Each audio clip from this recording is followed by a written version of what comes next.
This is part 2, Buddy Light on my breaker box. This is the inside wall of my house. That was an outside wall until I built my man cave on the back. This is originally was a small breaker box, and I put a bigger one in, but that was before I added on the man cave in the back. Right outside here is where the meter can is and all, but you can see there's no way to get behind that breaker box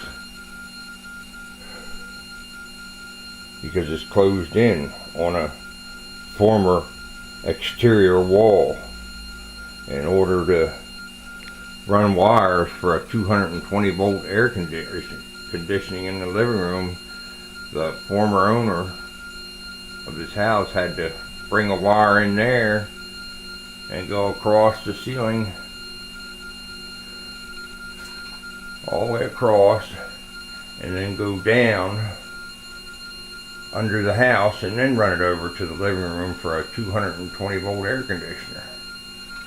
Up here used to be the eave area of the house, the inside part of the eave area of the house, and as your roof pitch gets so narrow you can't even get up in there to run wires.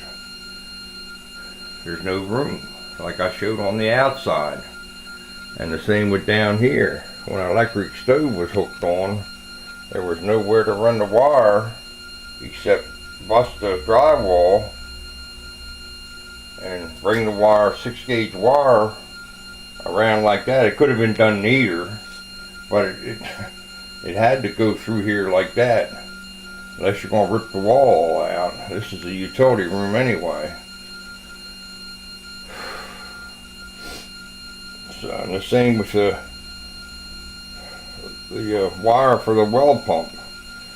It comes out down there. It comes out right here. This is the wire here.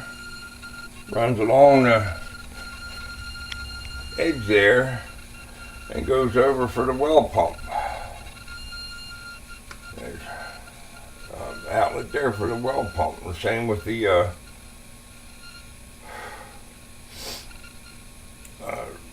wire for the dryer and stuff. It runs along there too. Like I said, there's no way to get in there. Now, if you put it on the inside wall, you can get around behind that and leave that open. Leave that all open. Maybe just screw a piece of plywood up on it. Then you can get in there to run wires.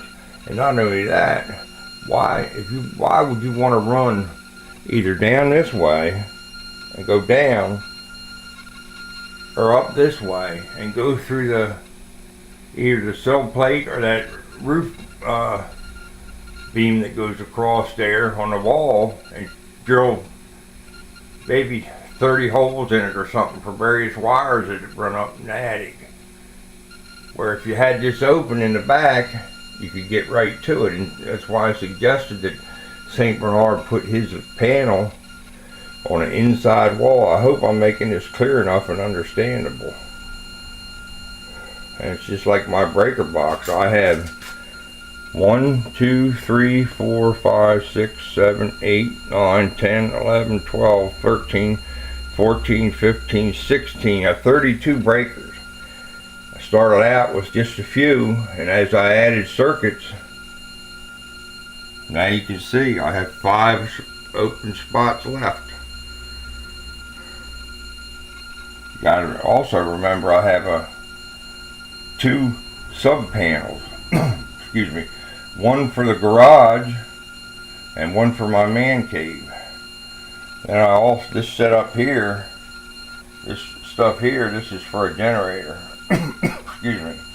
This is for a generator, and this is this box right here. Excuse me. Is a 8-gauge wire that goes out to the garage. It's inside conduit.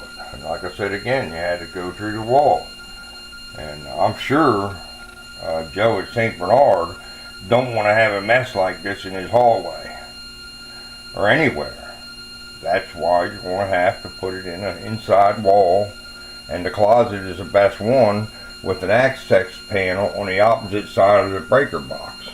Alright, well, this is Buddy Light. Good luck, Joe, and I hope I made this understandable. If there's anything I can do to assist you further, why, just go ahead and shoot me a message. This is Buddy Light signing off. Good night, everyone.